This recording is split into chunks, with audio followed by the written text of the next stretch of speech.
would be about 16 tracks of orgasmic pleasure. Type of song. It's just a roller coaster vibe of Shaggy music. Shaggy's music is feel good music. You know what I mean? The type of music that put a smile on your face. The type of music that is extremely clever. It's probably one of my more clever records.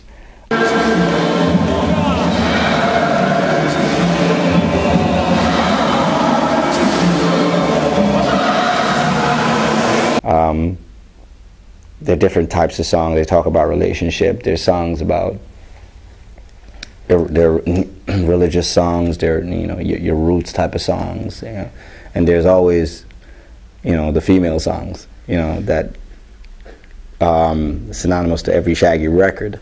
There's even a particular song on there that people might find extremely clever, which is a song with me having a conversation with my penis. Very cleverly done, you know what I mean, to where I could play it in front of my kid and they wouldn't. It's the type of record that makes you.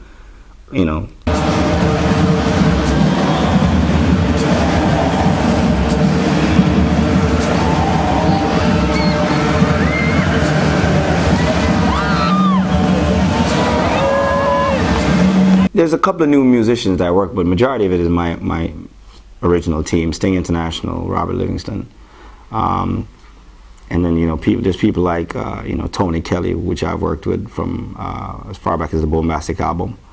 Armando Cologne. There's a couple of new producers. I think we worked with will.i.am from the Black Eyed Peas. We did something together, and I also did Soul Shack and Carlin. We did Super Hypnotic with Nicole from the Pussycat Dolls.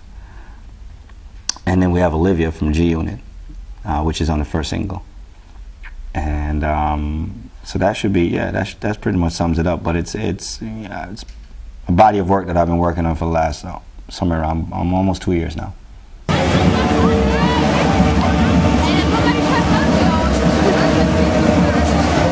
Yeah, it took me a while, but I was going through record company politics at that time too, so I could have came earlier than that, but you just gotta flow with it. Obviously they closed MCA down, which was my previous company that I had Hot Shot and Lucky Day on, so you had to go through that transition, and that took a minute, and now we're all right.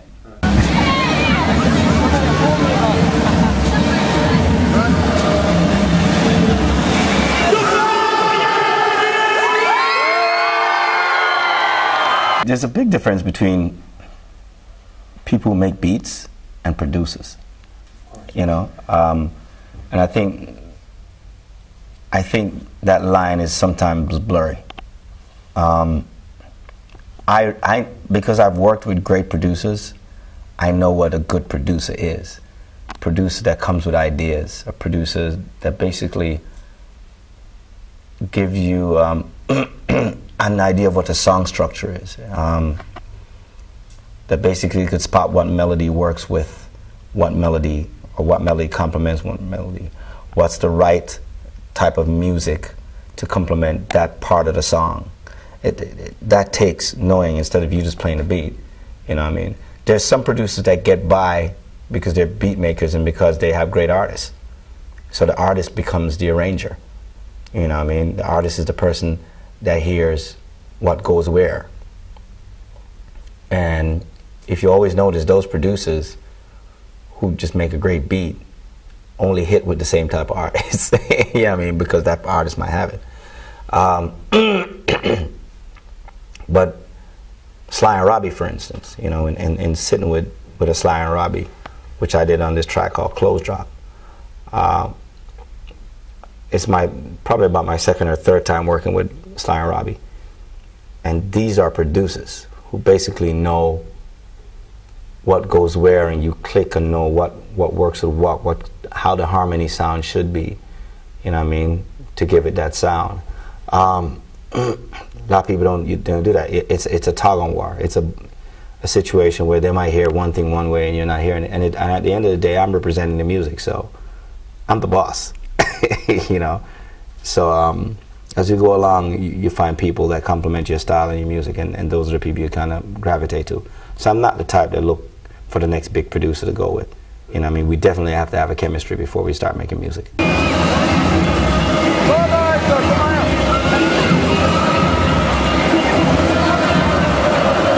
Yeah, because music is personal to me. I mean, music is number one in my life. You know, I mean, bottom line, if you are that involved in my music, then you're that involved in my life. You know what I mean? Because I don't know anything else. This is what I do. That's why you had people like Cox and Dodd. That was amazing, because, you know, once you leave, he would put it all together, you know, and do things with it. You know, that was just amazing. Scratch Perry, you know, with early Bob songs. You know what I mean?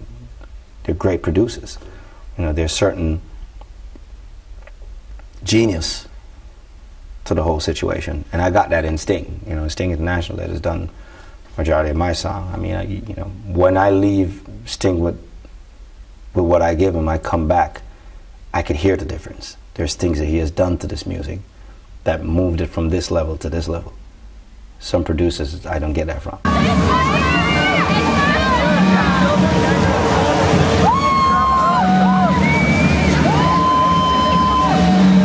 Well, I got studios in both places, and I'm fortunate to have my own studios. I have 2 in New York and 1 in Jamaica. And they all have different vibe to them, you know. New York is a place that I'm more comfortable at, because a lot of my team is there, you know.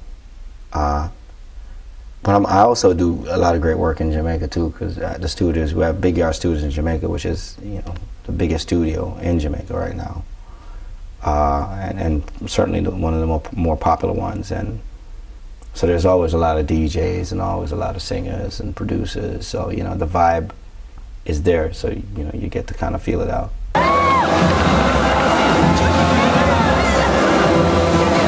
I think the only thing that worries me about Jamaica would be the crime.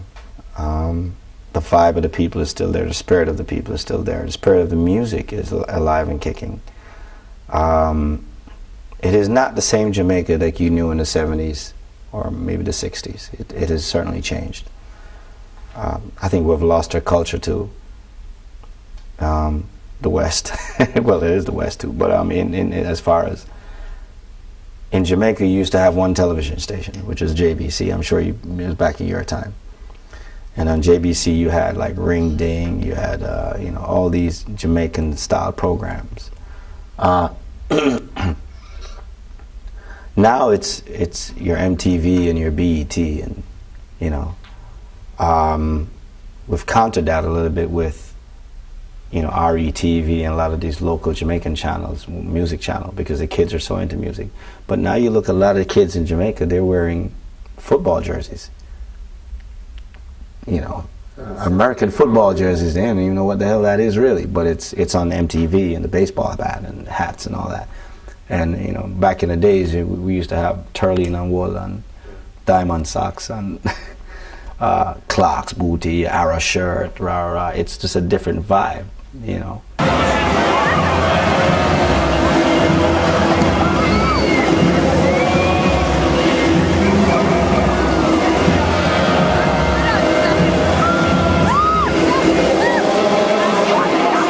I'm not a big football follower, to be honest with you. You know what I mean? Cricket?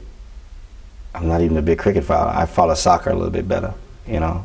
But when cricket goes on in Jamaica, you know it's happening, because it's like traffic jam. People stop, open their car doors, and there's crowds standing up outside listening. It is bugged, you know.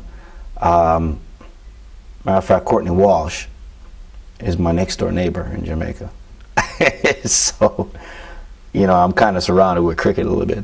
But American football is certainly a big sport in the States, and I take it that they're probably trying to make an extremely big sport here in Europe. Well, you know, that's always a good vibe, and it would be nice to see, you know, cross the barriers and you know, people get into it. But I remember when I think they played a match, was a soccer match. When, I don't know, I think it was Real Madrid was in LA, and they played a soccer match, and it was like ridiculous, sold out crowd, and sold out within like hours or something like that, and to that extent. And you know, it would be nice to see that same kind of vibe with American football here. But you know, I'm here for the halftime entertainment and the chicks and the cheerleaders, so hey.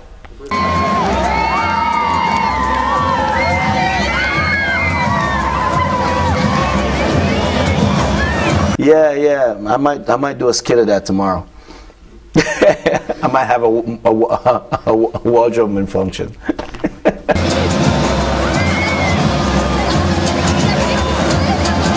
I probably will be doing some tours. I've kind of stayed away from touring a lot because I've been just concentrating on just making this really unique album. Coming back out with Geffen Interscope and working with somebody like Jimmy Iovine, who is, you know, his reputation precedes him, basically. I mean, he's a guy that's responsible for people like, you know, your Eminem and 50 Cent and... You'll have a Barrington Levy sample this time, and I think Barrington is just great. I mean, he's one of the most unique voices that you could ever think in reggae. Such a signature reggae voice. And we did that on the last record with him. This one I sampled his voice on Broadway, you know, which is just an amazing track. And we should have some fun with that one.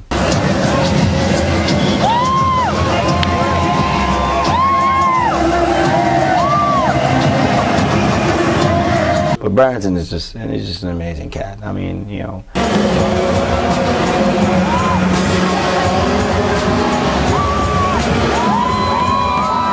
I never look at collaborations of per se and say, wow, that's an artist I want to do something with. It has to be, I do records with my friends.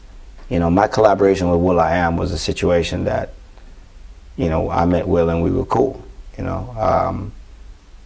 My collaboration with Olivia from G-Unit is that I met her and we were cool. We got along. We're friends. You know, that's how I view these collaborations. That's why normally on every album you see me work with a bunch of people that you might not have known before the record, like Rick Rock and these guys. You know, I mean, Raven. But these are my friends. You know, I mean, it's not like people that I don't connect with outside of music. I connect with them outside of music, so it's easy to make music with them. You know, I can't see myself making music with somebody because they're hot, and then after that, I'm bored because we go out and we can't promote this record together because we have nothing in common. You know what I mean? And then the music wouldn't be real.